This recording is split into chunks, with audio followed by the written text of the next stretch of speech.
So we need to get the facts straight. How does this virus work? How does it transmit?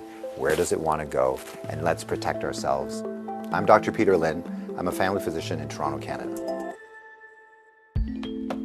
The coronavirus is a family of viruses that can cause as mild things as just a common cold, all the way up to SARS or MERS. These are these bad pneumonias that we're talking about. And basically what these viruses are, they look like a tennis ball with all these spikes sticking out of it. And depending on the type of spike, it allows that virus to attach to certain places. So some viruses, they have the spike that attaches to your nose. So basically you just get a common cold.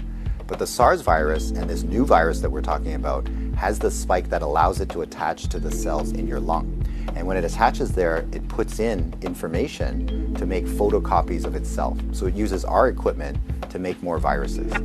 I'm declaring a public health emergency of international concern over the global outbreak of novel coronavirus.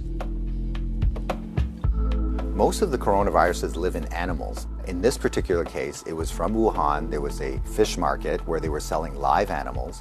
And the thought is that the virus was in a live animal, then it crossed into a human. But then what we found was that people were getting sick in terms of healthcare workers, in terms of family members that were looking after them, which now meant that the virus can pass from human to another human. Just like all viruses, it needs to reach a target, which is your lung. And it has to get there with your help. It has no feet and no wings. So therefore it needs us to move it there. So that's why we keep saying, don't hang around sneezy people because you're gonna breathe it in.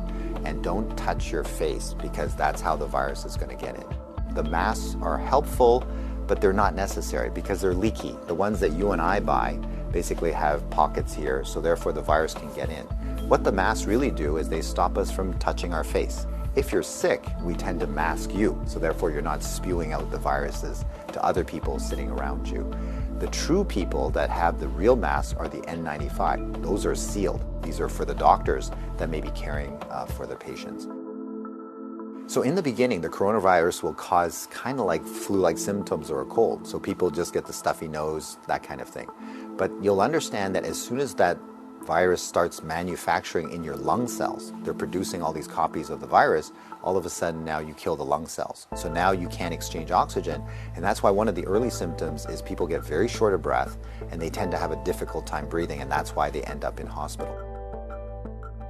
So currently, unfortunately, we don't have a direct treatment for the coronavirus. So we don't have a medication that can kill it off. And so it's really supportive. So in other words, the patient can't breathe, we give them oxygen, help them to breathe. They can't drink, so therefore we give them fluids to support them. Their kidneys begin to shut down, we help them with all those things. So it's a very supportive process. This is a new virus that we've never seen before. So our immune system, our army, are having a hard time figuring out what to do. So usually what we have to do is we make something called antibodies. So these are things that can grab onto the spikes that we see on the virus, and it'll get rid of the virus for you, and that will actually bring you back to good health. So therefore the elderly may have a worse outcome, and of course the young children. So the babies, their immune system is not so good either, so they may not make those antibodies as well. So just remember, your hands may be with virus. Virus cannot hurt you because it can't get through the skin, but the moment I do this, now I've brought the virus right to where it wants to go. So let's remember not to touch our hands to our face. So let's say you think that you might have been on a plane or you might have bumped into somebody that has it. What should you do? So the first thing is to contact a healthcare worker to tell them that potentially you have it. If you're feeling symptoms and you're going to go into a facility, call ahead. Okay, so whether you're calling the paramedics or whether you're calling the hospital or your doctor, just mention that you were on a flight. If you don't have any symptoms, then what we do is a little bit of a self-quarantine. In other words, we can just keep you away from other people, and so you don't go into parties, don't go with your friends, don't go into public transportation. So we can contain it very easily by making sure that you do a self-confinement, so to speak, for the, let's say, 7 to 14 days is the longest incubation time. So after that, if you're feeling well, then you don't have anything to worry about.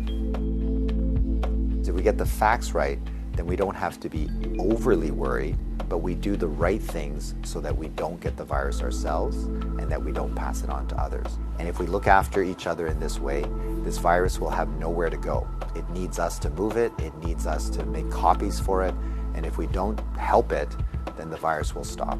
So we have the power to do that right now.